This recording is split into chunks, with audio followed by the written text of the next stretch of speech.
Welcome back to Worship Guitar 1. I am Jason. I am going to be your teacher today.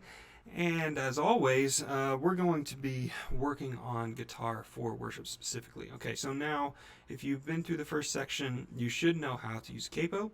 You should know how to play in the keys of C and the keys of G.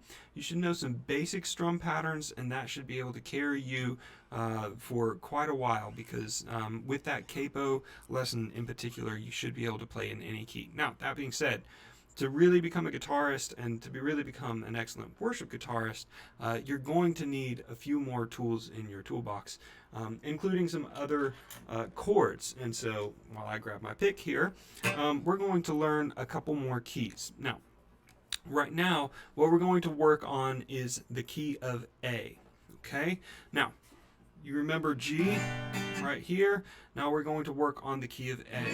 Now the key of A is pretty easy because you already know a lot of the chords, or at least part of some of the chords that you will be using in order to play in A. In order to play A, you're going to start with finger number 3 on the 2nd fret of the B string. You're going to do finger 2, 2nd fret of the G string, finger 1, 2nd fret of the D string. Okay, now pretty easy, all right?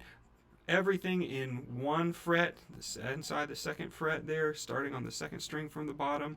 You spell them out. You can play it like this. You can also play it like this by pressing down. You got to pinch with the back on your thumb there and play an A like that. That's helpful if you're going to do some fancy things like an A over C sharp or something like that. It's good to be able to do that, but for the most part, you're going to want to play an A like this. This is A major. Now, you'll remember our A minor, which started like this. Pointer finger, finger number 1, 2nd fret of the B string, finger number 3, finger number 1, 1st fret of the B string, finger number 2, G string, 2nd fret, finger number 3, D string, 2nd fret.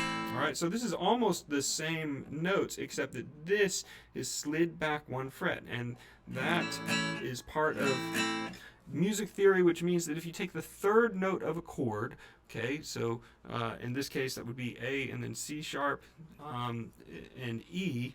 If you take the 3rd note of the chord, so let's see, that would be the C sharp, and then you bring it down a half step, then it's going to make the chord a minor. Okay, so you don't really need to know that, but that is why those are very close, but you have to use very different fingering in order to get there. All right,